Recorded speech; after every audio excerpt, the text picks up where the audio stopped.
Hello guys, in this video we are going to study about embryonic derivatives. It is a topic which is generally asked from anatomy or embryology, and questions are not direct but they are somewhat interlinked or given in a clinical manner, and at last they will ask you what is the embryological derivative of the clinical question that is given. So first of all, there are three types of derivatives: ecto, meso and endo. We all know that from class 11 we all know this, right? Ecto, meso, endo. Now ecto is divided into surface ectoderm, neural tube and neural crest. Now there are variety of and various structures that are derived from these particular things, all these three stuffs, ecto, meso and endo, but generally only few structures are asked in our examinations. I will tell everything but I will mark only the important ones, so you have to generally, or you have to thoroughly remember the marked ones, right?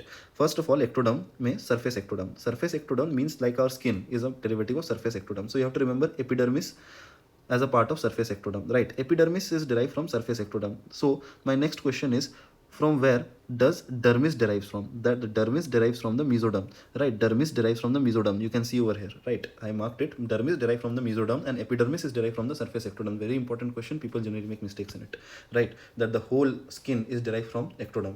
Wrong. Epidermis is derived from ectoderm. Dermis is derived from mesoderm. That means our skin is derived from both ectoderm, surface ectoderm and mesoderm. Next, adenohypophysis or the rachis pouch is derived from surface ectoderm. Very important. Lens is ectodermal in origin. Question is generally asked. Sensory organs of ear is ectodermal in origin. Important. Then canal below the pectinate line. It is obviously a conceptual question. Below the pectinate line is actually nothing but ectodermal in origin, right? And what about above the pectinate line? Right, above the pectinate line, you can see over here marked in, it is a derivative of endodermal origin. Very important. Now another question, very important: sweat, parotid and mammary glands are derivative of surface ectoderm. They are ectodermal glands, right? They are derived from the ectodermal origin. They are not mesodermal.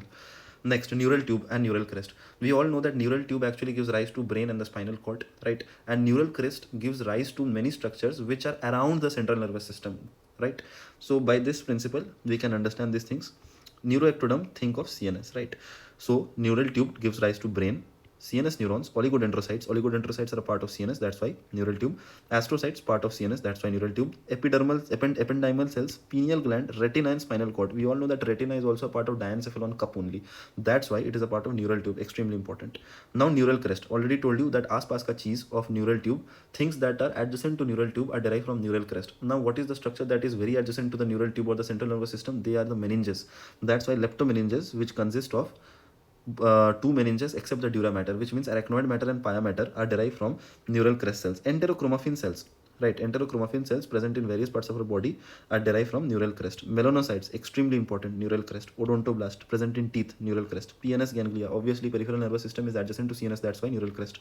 Schwann cell, myelination of the PNS, that's why neural crest, right? Spinal membrane, not important. Then endocardial cushion, extremely important, neural crest, right? And skull bones, again neural crest. Now what about mesoderm? Now generally questions are less asked about mesoderm, right? You don't have to think much about mesodermal origin. They are generally not asked so much. Now let's see. Mesodermal origins are generally muscle, bone, connective tissue. These things are mesodermal in origin, along with serous body cavities like peritoneum, pleura, and pericardium. You have to remember these three things: peritoneum, pleura, and pericardium are mesodermal in origin. Right? Already told you that dermis is mesodermal in origin.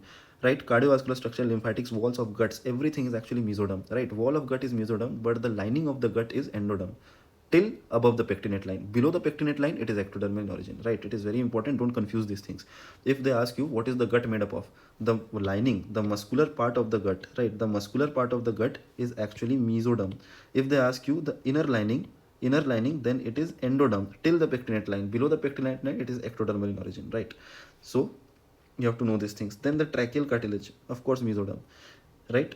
Now coming to the endodermal, very important, that vactal, you must have studied in surgery that vactal is a disorder which consists of vertebral, anal atresia, cardiac defect, tracheal fistula, renal defects and limb defects. These are a constellation of associations seen in a newborn baby which are called as vactal association. And what is vactal association associated with? Mesodermal origin. Extremely important that vactal association is a mesodermal origin disorder, right? Question still now has not been asked, but it is a very potential question that can be asked, I think so. Then endodermal origin, that the innermost lining. I already told you gut epithelium, including the anal canal above the pectinate line. Told you already, right? Then distal vagina is endodermal origin because of the urogenital sinus, right? You have to remember urogenital sinus, right? Urogenital sinus, which forms the distal vagina, is actually endodermal origin. Extremely important. You cannot leave this point.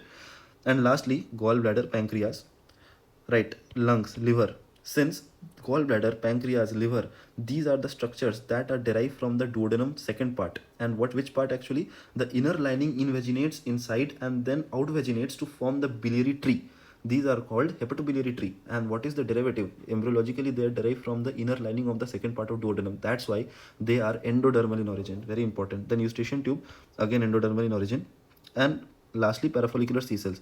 Now, about parafollicular C cells, there is a controversy that they are derived from the neural crest cells or they are derived from the mesoderm.